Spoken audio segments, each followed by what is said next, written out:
let me ask the question again. Does Facebook consider itself to be a neutral public forum? And representatives of your company have given conflicting answers on this. Are you a First Amendment speaker expressing your views, or are you a neutral public forum allowing everyone to speak? Senator, here's how we think about this. I don't believe that there is certain content that clearly we do not allow, right? Hate speech, terrorist content, nudity, anything that makes people feel unsafe in the community. From that perspective, that's why we generally try to refer to what we do as a platform for all ideas. Let me try, just because the time is constrained. It's just a simple question.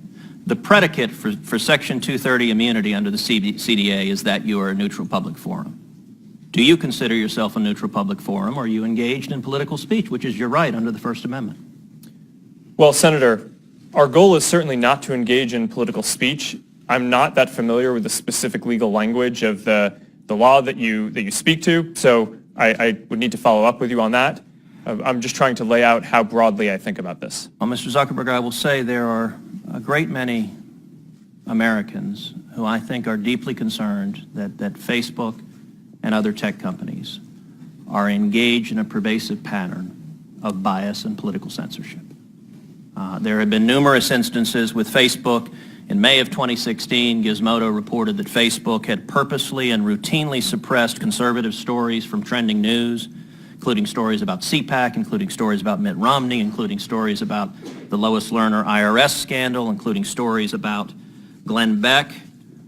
In addition to that, Facebook has initially shut down the Chick-fil-A Appreciation Day page, has blocked a post of a Fox News reporter, has blocked over 24 Catholic pages, and most recently blocked Trump supporters Diamond and Silk's page with 1.2 million Facebook followers after determining their content and brand were, quote, unsafe to the community.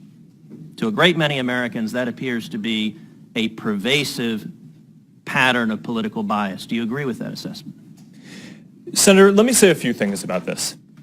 First, I understand where that concern is coming from because Facebook and the tech industry are located in Silicon Valley, which is an extremely left-leaning place.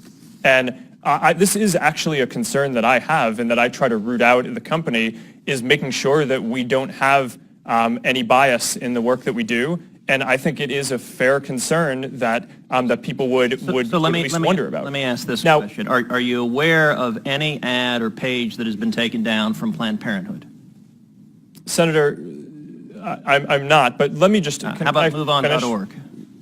Sorry? How about MoveOn.org? I'm not specifically aware of those. How about cases. any Democratic candidate for office? I'm not specifically aware. I mean, I'm not sure. In your testimony, you say that you have 15 to 20,000 people working on security and content review. Do you know the political orientation of those 15 to 20,000 people engaged in content review? No, Senator. We do not generally ask people about their political orientation when they're joining the company. So as CEO, have you ever made hiring or firing decisions based on political positions or what candidates they supported? No. Why was Palmer Luckey fired? That is a specific personnel matter that seems like it would be inappropriate to speak to here. You just made a specific representation that you didn't make decisions based on political views. Well, is that accurate? I can commit that it was not because of a political view. Do you know of those 15 to 20,000 people engaged in content review, how many, if any, have ever supported financially a Republican candidate for office? Senator, I do not know that. Your testimony says it is not enough that we just connect people. We have to make sure those connections are positive. It says we have to make sure people aren't using their voice to hurt people or spread misinformation. We have a responsibility not just to build tools, to make sure those tools are used for good. Mr. Zuckerberg, do you feel it's your responsibility to assess users whether they are good and positive connections or ones that those 15 to 20,000 people deem unacceptable or deplorable? Senator, you're asking about me personally? Facebook. Senator, I think that there are a number of things that we would all agree are clearly bad.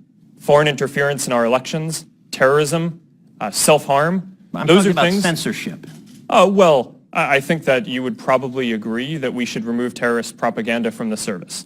So that, I agree, I think is clearly bad activity that we want to get down. and we're generally proud of how well we do at that. Now, what I can say, and I do want to get this in before the end here, is that I am very committed to making sure that Facebook is a platform for all ideas.